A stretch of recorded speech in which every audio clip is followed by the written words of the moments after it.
Susan Carter stood at the viewport of Terran Cooperative Headquarters, watching Earth turn slowly beneath her. The blue-green planet seemed peaceful from orbit, a deceptive calm that matched humanity's current state. Her reflection showed a woman in her mid-40s with short brown hair and the silver uniform of a chief diplomat. Her face was placid, but her eyes held a hint of worry. "They're arriving," said a voice behind her. Susan turned to see Admiral Frank Moore, a broad-shouldered man with gray-peppered hair and the quiet confidence of someone who commanded Earth's modest defense fleet. "Are we ready for this, Frank?" she asked. The Admiral nodded once. "As ready as we'll ever be for first contact with an established galactic power." The Valtraxians had sent their message 3 months ago. Their massive ships had appeared at the UO edge of the solar system, broadcasting in perfect English that they represented a vast republic of worlds and wished to establish diplomatic relations with Earth. Their timing was fortunate. Humanity had only developed faster-than-light communication 20 years earlier, and their first colony ships had barely reached the nearest star systems. A soft chime sounded, and the wall screen activated to show a massive ship approaching the station. Unlike the smooth curves of human vessels, the Valtraxian craft was all angles and crystalline protrusions, glittering in the sunlight like a massive gemstone. "Beautiful," Susan whispered, in a threatening sort of way. "Like a polished knife," Frank agreed. The door slid open and George Bennett entered the room. The military advisor moved with the careful precision of a man who had spent 50 years in service.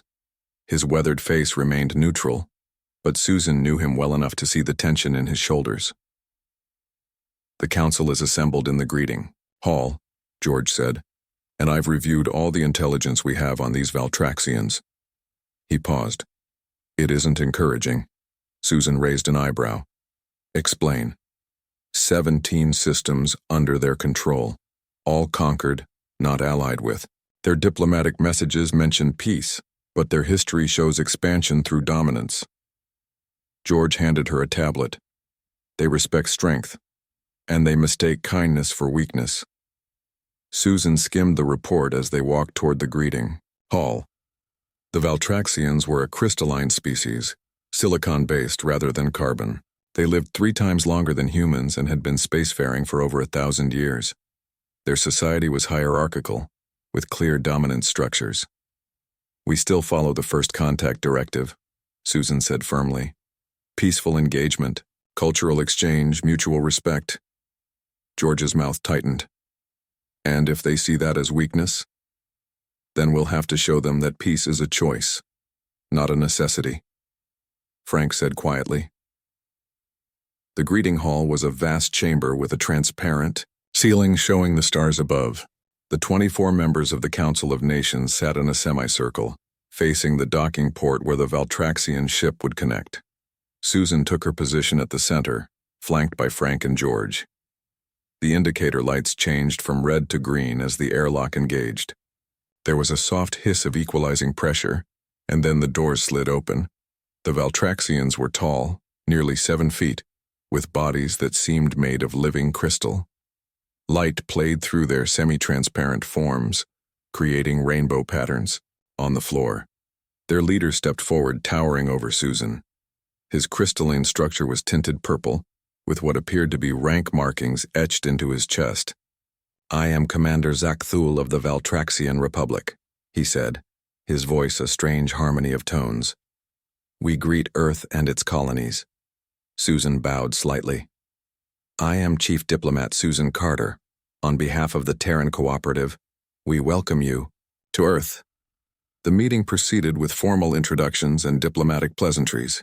The Valtraxians were polite but reserved, their crystalline faces difficult for humans to read.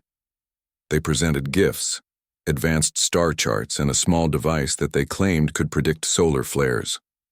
In return, Susan offered cultural artifacts and data on Earth's ecosystems. Later, in the private briefing room, the council debated the encounter. "They were sizing us up," George insisted. "Did you notice how they scanned our technology? How they asked about our military capacity?" "That's standard in any first contact," argued Counselor Lisa Peterson, a tall woman representing the European unity. We asked similar questions. Susan studied the holographic replay of the meeting. What concerns me is their reaction when I mentioned our philosophy of cooperative expansion. They seemed amused. Frank nodded. I caught that too. Like adults, humoring children. 3 days of negotiations followed. The Valtraxians proposed trade agreements, cultural exchanges, and shared research initiatives. Everything seemed promising on the surface, but Susan couldn't shake her unease. There was something calculated in their cooperation, something assessing in their crystalline eyes. On the final day, Commander Zgathul requested a private tour of the station. Susan accompanied him personally, showing him the hydroponics bay, the living quarters, and finally, at his request, the modest defensive systems. Your weapons are interesting, Zgathul said, studying the defense grid schematics. Quite effective designs, yet so rarely deployed. We prefer to use our resources for exploration and development, Susan explained. Defense is necessary, but not our primary focus. Zgathul made a sound like chiming crystals, their version of laughter. A luxury of the unmolested. In the wider galaxy, species that cannot defend themselves rarely get to choose their destiny. Susan met his gaze steadily. We defend ourselves when necessary, Commander. We simply don't believe force should be our first approach. Fascinating. Philosophy, he replied. We shall see how it serves you among the stars. After the Valtraxians departed with promises of continued relations, Susan called an emergency council meeting. The chamber was tense as she relayed her concerns. They're testing us, she concluded, evaluating whether we're worth respecting or easy to dominate. What do you suggest? Asked Counselor Peterson.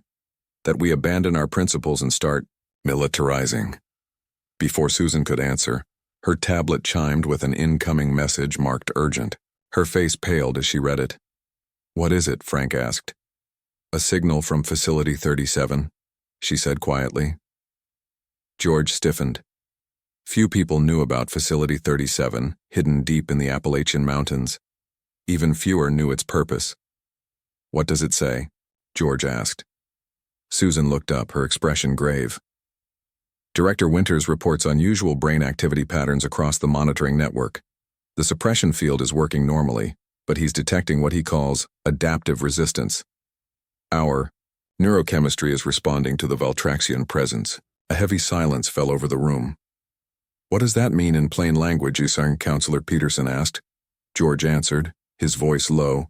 It means that despite the neurosuppression program that's kept humanity peaceful for generations, something in us recognizes a threat. The ancient parts of our brain, the parts we've worked so hard to quiet, are stirring. Susan looked out at the stars, thinking of the Valtraxian ships now leaving the solar system.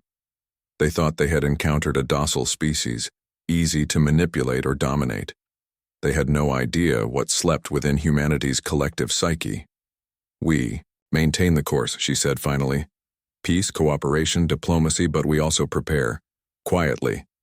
Because humanity's greatest secret wasn't their technology or their unity. It was what they had chosen to suppress. The rage, the territorial fury, the berserker response that had once nearly destroyed them. The qualities that slept now, but could be awakened, and if awakened, would change everything. 3 years passed since first contact with the Valtraxians. The initial excitement of meeting an alien civilization had faded into a tense alliance. Susan Carter sat in her office at the Diplomatic Center in Geneva, reading reports from the outer colonies with growing concern. The latest incident had occurred on New Eden, humanity's most distant colony. Valtraxian ships had accidentally destroyed a mining facility, claiming they had mistaken it for an asteroid. 6 people died. It was the 3rd such accident this month. A knock on her door interrupted her thoughts. Frank Moore entered, looking older than when they had first met the aliens. The past 3 years had added new lines to his face. You've seen the New Eden report? He asked. Susan nodded. Along with the ones from Europa Station and the Mars orbital platform. These aren't accidents, Frank. No, he agreed, sitting heavily in the chair across from her desk. They're testing us, pushing to see how much we'll tolerate. Susan brought up a star map on her wall screen. Red dots marked the locations of Valtraxian incursions over the past year. They formed a clear pattern of increasing boldness. The Council wants to issue another formal protest, she said. Frank made a sound of frustration. More words. We've sent 17 formal protests already. The Valtraxians ignore them because there are no consequences. What would you suggest? Military action? We're outnumbered and outgunned. Frank leaned forward. I'm not saying we should attack them, but we need to show strength somewhere, or these incidents will keep escalating. Susan was about to respond when her computer chimed with an urgent message. Her face paled as she read it. What now? Frank asked. Europa Research Station, she said quietly. The Valtraxians have seized it. They're claiming it was sending signals into their territory. Frank stood up. That's absurd. Europa Station is a climate research facility. They study ice cores. 16 scientists were inside, Susan continued, her voice tight. The Valtraxians say they resisted the inspection. All 16 are dead. Frank slammed his fist on the desk. For a moment, an unusual flash of raw anger crossed his face before he controlled it. This isn't an accident or a misunderstanding. This is an act of war. Far from Geneva, on the colony world of New Eden, Dr. Olivia Harrison watched the Valtraxian ships through her observatory telescope. As a xenoanthropologist, she had spent the past 3 years studying their behavior patterns. What she saw disturbed her deeply. Her assistant, Ryan Wilson, looked up from his datapad. The settlement on the western continent is reporting unusual Valtraxian activity. 3 of their ships landed near the water processing plant. Olivia nodded, making notes in her journal. Classic resource targeting. In predator species, controlling water sources is a dominance display. You make them sound like animals, Ryan said. All intelligent species evolved from something, Olivia replied. The Valtraxians evolved from crystalline predators that hunted in packs. Their society still reflects those instincts: establish territory, eliminate rivals, control resources. And how did we evolve? Ryan asked. Olivia smiled thinly. That's the interesting question, isn't it? Humans evolved as pursuit predators, patient, tenacious, capable of extraordinary violence when threatened. She closed her journal. But we chose a different path. Later that night, Olivia sent her latest report to Earth. It contained behavior analyses, incident patterns, and a disturbing conclusion. The Valtraxians were systematically preparing for something larger. Her final line read, "They are not testing our boundaries. They are softening us for conquest." In space, Lieutenant Commander Amy Barton guided the UES Horizon through the asteroid belt between Mars and Jupiter. The Horizon was classified as a peacekeeping vessel, lightly armed but fast and stealthy. Her mission was to monitor Valtraxian movements without being detected. "Picking up unusual energy signatures, Commander," said the sensor officer Jack Price. 3 Valtraxian cruisers on the far side of Ceres. Amy frowned. "That's the 3rd fleet movement this week. Bring us closer, but keep us in the shadow of that large asteroid." The Horizon slipped silently through space. Amy had modified the engines to run quieter than standard, giving them an edge in surveillance operations. As they approached, the ship's sensors captured detailed scans of the Valtraxian vessels. "They're carrying troop transports," Jack said, surprise in his voice. "A lot of them." Amy studied the data. "And look at the weapons loadout. Those aren't patrol ships. They're invasion craft." She made a difficult decision. Breaking communications. Silence meant risking detection. But this information was too important. She recorded a tight beam message to Earth Command, attaching all their sensor data. "Fleet movements suggest imminent large-scale action," she concluded. "Request immediate instructions." At Earth Command headquarters, George Bennett reviewed Amy's message with growing alarm. After 30 minutes of verification, he called an emergency meeting with Admiral Rodriguez, who had replaced Frank Moore as head of Earth's Defense Forces when Moore became the military representative to the Council. Admiral Kelly Rodriguez was a compact woman with short black hair and eyes that missed nothing. She studied the data carefully. "The patterns match what we've been seeing elsewhere," she said. Increased activity near our colonies, probing actions, resource seizures. They're preparing for something big. George nodded. I think we need to inform Facility 37. Kelly looked up sharply. That's a major step, George. Once we go down that road. I know, he said. But if the Valtraxians are planning what these data suggest, we may have no choice. Deep in the Appalachian Mountains, Facility 37 hummed with quiet activity. Behind its innocent cover as a weather monitoring station lay the heart of humanity's greatest secret. Director Paul Winters walked through the central chamber where massive machines pumped specialized compounds into the global atmosphere distribution system. These compounds had, for nearly 150 years, suppressed humanity's more violent impulses, allowing civilization to flourish in peace. His assistant, Diane Lewis, approached with a secure tablet. Message from Earth Command Director, Priority Alpha. Paul. Read the message, his expression growing grave.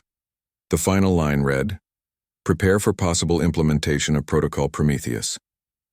He walked to his office and opened a safe hidden behind a landscape painting. Inside was a red case containing an activation key. Protocol Prometheus, named for the Titan who gave fire to humanity, had never been used. It would neutralize the suppression compounds and release a counteragent that would reawaken humanity's dormant neural pathways. Paul placed a secure call to the Council of Nations. This is Director Winters of Facility 37. We need to discuss Protocol Prometheus. The situation with the Valtraxians has reached a critical point. On the other end, Susan Carter listened, her heart heavy. I understand, Director. I'll convene the council immediately. She ended the call and stared out her window at the peaceful streets of Geneva. People walked by, smiling, calm, orderly. Generations removed from the savage fury that had nearly destroyed humanity during the resource wars. They had no idea that their tranquility was maintained by the subtle chemical balance created at Facility 37, and they had no idea that soon they might remember what it meant to be afraid and what it meant to fight back. The Valtraxian attack began at dawn on May 7, 2193. 7 human colonies were hit simultaneously. The Mars Arcology, home to over 3 million people, suffered the heaviest assault. Valtraxian ships darkened the red sky as they descended upon the massive dome structures that house the human settlement. In the Council of Nations emergency chamber, Susan Carter watched the live feeds with horror. Screens showed civilians running for shelter as Valtraxian ground troops marched through the streets. Their crystalline bodies glinted in the Martian sunlight as they fired weapons that turned humans to ash. This is genocide, whispered Counselor Peterson, her face pale. Frank Moore slammed his hand on the table. I warned you all. For 3 years I warned you this was coming. Susan turned to Admiral Rodriguez, who was coordinating Earth's response from a command station in the corner. Kelly, what are our options? Kelly's face was grim as she studied the tactical displays. Not good. The Valtraxian fleet outnumbers, ours 3-1. They've positioned ships at all our major colonies and have a blockade forming around Earth. If we engage in conventional warfare, the projections show billions of human casualties. The chamber doors opened, and Director Paul Winters entered uninvited. Security officers moved to stop him, but Susan waved them back. The director of Facility 37 rarely left his post. His presence here meant something significant. Director Winters, Susan acknowledged. This is a closed session. What I have to say can't wait, Paul replied. He walked to the central podium, his steps heavy with the weight of his message. At 63, he looked older today, the burden of his knowledge evident in the slump of his shoulders. For nearly 150 years, he began, humanity has lived under the influence of atmospheric compounds that suppress certain neural pathways, specifically those related to rage, territorial aggression, and what anthropologists call the berserker response. Murmurs ran through the council. Most members knew of Facility 37's existence, but the details were classified at the highest levels. After the resource wars nearly destroyed us, Paul continued, our ancestors made a choice. They developed compounds that would dampen our most violent impulses, allowing our cooperative, rational nature to flourish. The results were remarkable. Decades of peace, scientific advancement, and prosperity. He paused, looking at each council member. But we never eliminated these responses. We cage them, and we can unleash them. The chamber fell silent. Susan stepped forward. You're talking about Protocol Prometheus. Yes, Paul said. A controlled release of counteragents that will neutralize the suppression compounds and temporarily enhance those dormant neural pathways. In simple terms, we wake the sleeping giant within our species. Counselor Peterson stood up. You're suggesting we deliberately make our population more aggressive, in the middle of an invasion? I'm suggesting, Paul said firmly, that we remove the chemical restraints that have kept humanity unnaturally docile. The Valtraxians see us as easy prey because we've been acting against our nature. They respect strength and dominance. We need to show them both. Admiral Rodriguez joined the conversation. The director's right. The Valtraxians launched this attack because they believe we won't fight back effectively. They expect a quick surrender. Frank, Moore's eyes gleamed with an unusual intensity. Let's show them how wrong they are. The council debated for 30 minutes. Some feared that releasing humanity's suppressed aggression might save them from the Valtraxians, only to plunge them back into the chaos of their pre-suppression days. Others argued they had no choice. Extinction or surrender were unacceptable. In the end, the vote was unanimous. Protocol Prometheus would begin immediately. At Facility 37, Paul Winters returned to oversee the process personally. The facility's massive atmospheric processors reversed their function, pumping the counteragent into distribution nodes worldwide. Within hours, every human on Earth would begin to feel the change. Within days, the compounds would reach the colonies that still had atmospheres. For isolated outposts and spaceships, Diane Lewis prepared emergency transmission instructions. Each ship and station will need to adjust their environmental systems to produce the counteragent locally, she explained to Paul. I've included the formula and dosage guidelines. Paul nodded, watching the main status board as green lights spread across the global map. How long until full neural reactivation? 48 to 72 hours for most people, Diane replied. Some may feel the effects sooner, especially those with naturally higher aggression baselines or military training. On Mars, beneath the damaged domes of the main arcology, 10-year-old Eric Johnson huddled with his parents in an emergency shelter. The Valtraxian troops were conducting systematic searches, separating families and taking adults for processing. No one knew what that meant, but the few who returned came back changed, quiet, obedient, broken. Eric's father, Alan, held his wife and son close. Whatever happens, he whispered, stay together. Remember who you are. The shelter door burst open. Valtraxian soldiers entered, their crystalline bodies casting prismatic patterns on the walls. Their leader pointed to various humans, selecting them for processing. When he reached Eric's family, he pointed at Alan. That one. As they dragged Alan away, Eric felt something strange, a hot feeling spreading through his chest and limbs. The fear was still there, but now it was mixed with something else, something unfamiliar yet somehow ancient. He looked at his mother and saw the same change in her eyes.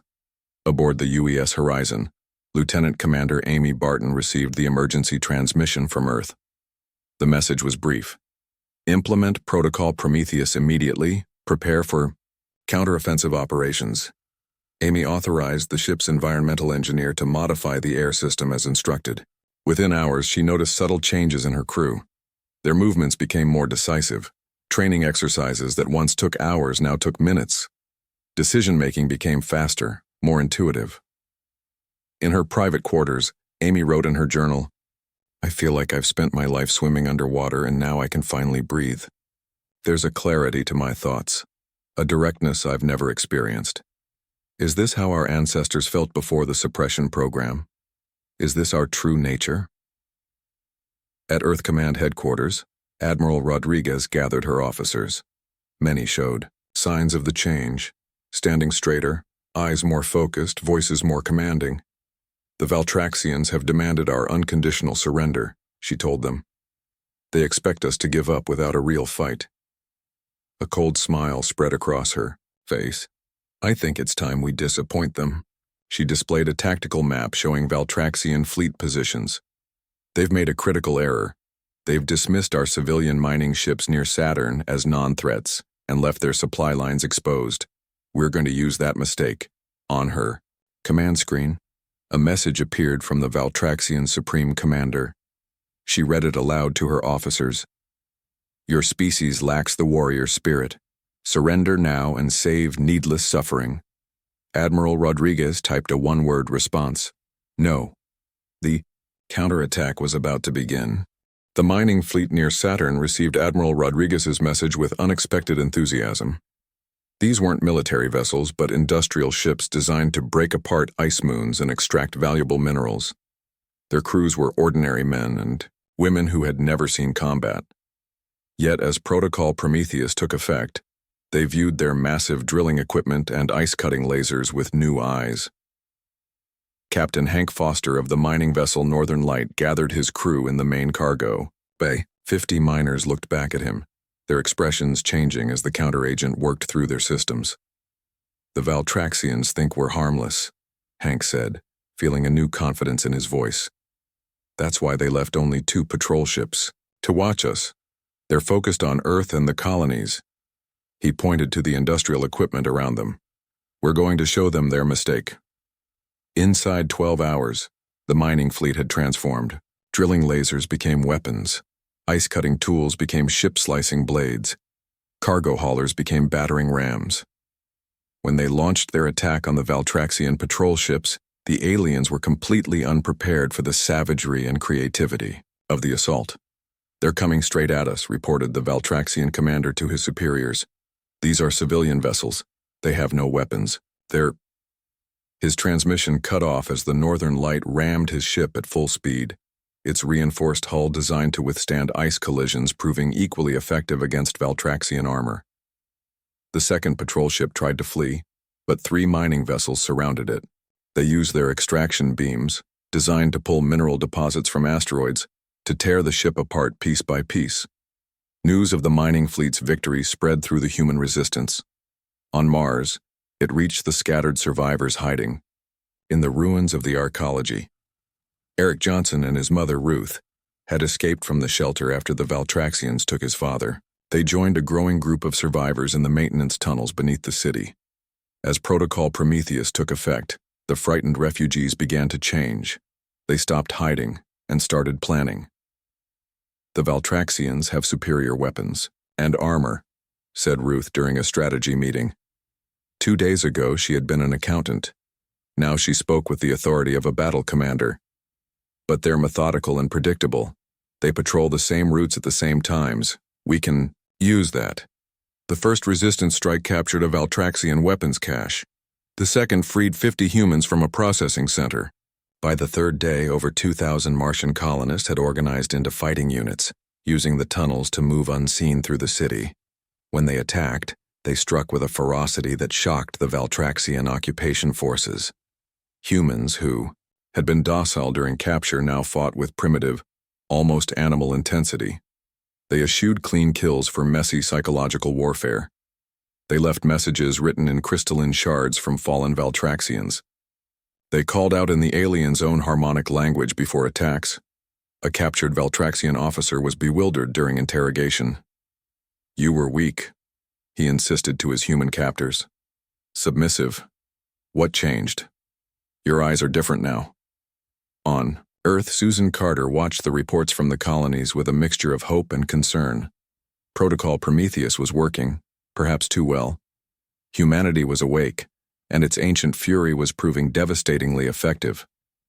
We've never seen anything like this, Frank Moore told her as they reviewed footage from the Saturn mining fleet's continued guerrilla campaign. The Valtraxians don't understand what's happening. Their entire strategy was based on our previous behavior patterns. Susan nodded, feeling the effects of Protocol Prometheus herself. Her diplomatic training still guided her actions, but there was a new undercurrent of aggression that she carefully channeled into strategy. The Council is concerned about what happens if we win, she admitted. Once this fury is unleashed, can we put it back in the cage? Frank's eyes flashed. One problem at a time. Let's survive first. In space, the human counteroffensive gained momentum. The UES Horizon led a small but growing fleet in hit-and-run attacks on Valtraxian supply lines. Lieutenant Commander Amy Barton's tactics became legendary among both humans and Valtraxians. She favored impossible maneuvers, using gravity wells and asteroid fields in ways the aliens considered suicidal. Humans have changed their combat doctrine entirely, reported a Valtraxian fleet commander to Supreme Commander HFY. They no longer value self-preservation as primary. They will sacrifice 10 of their own to destroy one of ours. HFY's crystalline form darkened with concern. This was not in any behavioral analysis. Have we awakened something unexpected? On a Valtraxian prison ship orbiting Venus, Alan Johnson and 500 other captured humans broke free during a feeding cycle. The neural suppressors attached to their necks had failed as Protocol Prometheus counteracted their effects. The ship's small crew was overwhelmed in minutes. With no combat training, the former prisoners still managed to commandeer the vessel. Alan found the communication array and sent a system-wide message on all frequencies. The cages are open. The giants are awake. Venus prison ship now under human control. Across the solar system, similar uprisings occurred. Wherever humans were, gathered, the counteragent spread, awakening the ancient neural pathways that had been suppressed for generations. Director Paul Winters monitored these developments from Facility 37 with scientific fascination and personal anxiety. The data flowing in showed neural activity patterns that exceeded all projections. Humanity wasn't just returning to its pre-suppression state. It was surpassing it, as if the pent-up aggression of generations was finding expression all at once. May need to prepare moderation compounds, he told Diane Lewis as they reviewed brain activity scans. Once the immediate threat is contained, we'll need to help people step back from the edge. Admiral Rodriguez disagreed when she heard this suggestion. We step back when the job is done, not before, she said during a secure call with Earth Command. The Valtraxians started this thinking we were weak. They need to understand exactly what they've awakened. She turned to her tactical display where a daring plan was taking shape. The gathered captains of Earth's fleet, both military and the newly armed civilians, listened intently. The Valtraxians still outnumber us, Rodriguez acknowledged, but they no longer understand us. That confusion is our weapon. She pointed to a gathering of Valtraxian cruisers near Titan, Saturn's largest moon. Their fleet is consolidating here, preparing for a push toward Earth. They expect us to defend. Instead, we're going to attack. Captain Maria Duncan of the UES Relentless raised her hand. 2 weeks ago, she had been cautious to the point of hesitation. Now her eyes burned with focused intensity. With what? Even with the mining ships, we're outnumbered. Admiral Rodriguez smiled, a predator's expression. That would have been impossible on her face before Protocol Prometheus. With ourselves, with the ancient fury that makes us human. She brought up schematics of Earth's flagship, the UES Courage. And with this, the plan she outlined made several captains gasp. Under normal circumstances, it would have been rejected, as too risky, too costly in human lives. But these were not normal circumstances, and humanity was remembering that sometimes survival required sacrifice. The Battle of Titan was about to begin. The Battle of Titan began at 0600 Earth Standard Time. Admiral Moore's flagship, the UES Courage, led the human fleet. 17 military vessels and 32 converted civilian ships approached the Valtraxian formation orbiting Saturn's largest moon. Against them waited 43 Valtraxian warships, their crystalline hulls gleaming in the distant sunlight. From the bridge of the Courage, Admiral Moore surveyed the enemy formation. Before Protocol Prometheus, he would have seen the odds as impossible. Now he felt only a cold certainty. All ships maintain formation, he ordered. Remember the plan. Make them believe our strategy until the last moment. The human fleet advanced in a standard defensive pattern, exactly what the Valtraxians would expect from Earth's military doctrine. The enemy ships adjusted their positions, preparing to exploit the weaknesses in such a formation. Their confidence was evident in their unhurried movements. Commander Zakthul, now leading the Valtraxian battle group, watched the approaching human fleet with disdain. They still don't understand. Even with their new aggression, they cling to predictable tactics. His second-in-command indicated unusual energy readings from the human vessels. Their power outputs are higher than our models predicted. Irrelevant, Zakthul dismissed. Begin the encirclement pattern. Cut off their retreat vectors. The Valtraxian ships moved with practiced precision, their formation shifting to surround the smaller human fleet. They didn't fire yet, confident in their superior position. Aboard the Courage, Admiral Moore watched this movement with satisfaction. They took the bait. All ships execute Prometheus Gambit now. The orderly human formation dissolved into apparent chaos. Ships broke in different directions at maximum acceleration. The Valtraxians, expecting a retreat, instead found themselves facing vessels on seemingly random attack vectors. What are they doing? Zakthul demanded, as human ships darted between his orderly lines. This is madness. They're exposing themselves to crossfire from our own vessels. That was precisely the point. As Valtraxian gunners tracked the erratic human ships, they found themselves hesitating to fire, fearing they would hit their own vessels in the increasingly jumbled space. The humans showed no such restraint, firing from all angles, accepting friendly fire as the cost of aggression. In the midst of the confusion, Admiral Moore gave the signal for the Courage's special role. All hands, brace for phase drive activation. The massive flagship's experimental engines began to hum with energy, never before channeled in combat.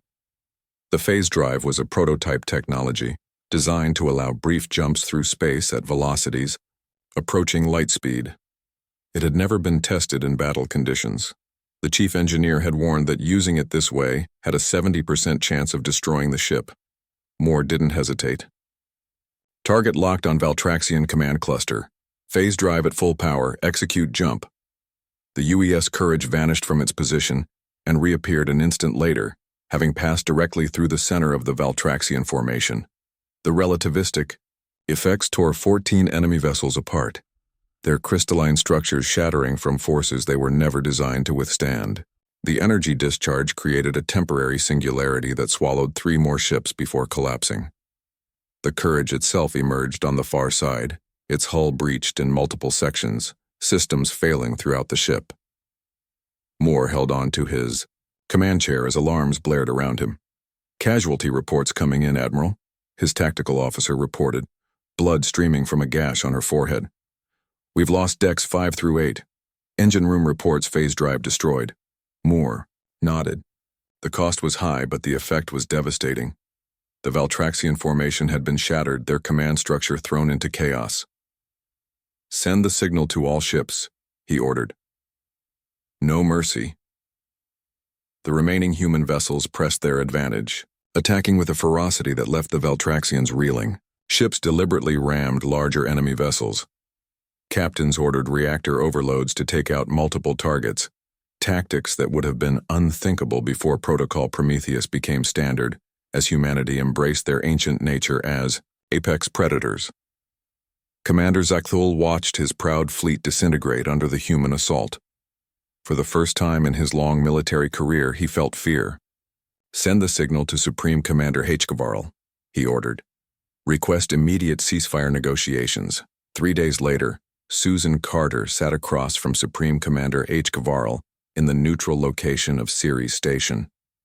The Valtraxian leaders' crystalline form showed stress fractures, their equivalent of aging rapidly under duress. The terms are non-negotiable, Susan said, her voice level, but with an edge that hadn't existed before. Immediate withdrawal from all human territories. Reparations for lives lost. A demilitarized zone established between our peoples. Kavarl's multifaceted eyes studied her. You are not the same species we encountered 3 years ago. What changed? How did you conceal such savagery? Susan smiled coldly. We didn't conceal it. We overcame it, and now we're choosing to cage it again, unless you give us reason not to. The peace treaty was signed within hours. As the Valtraxian ships began their withdrawal from human space, Director Paul Winters faced the most challenging phase of protocol, Prometheus, the return to balance. In his office at Facility 37, he met with Susan Admiral Rodriguez and the surviving members of the Council of Nations. The counter-agent has done its job, Paul explained. But many people have come to enjoy this heightened state. They feel more alive, more purposeful. Returning to full suppression may cause resistance. Susan nodded. We've received reports from all colonies. While the fury was necessary for survival, it's already causing problems. Fights are breaking out. People are challenging authority. We can't maintain this state and rebuild. But we can't go back entirely to what we were, Admiral Rodriguez argued. The galaxy now knows what we're capable of. We need to maintain enough edge to discourage future threats.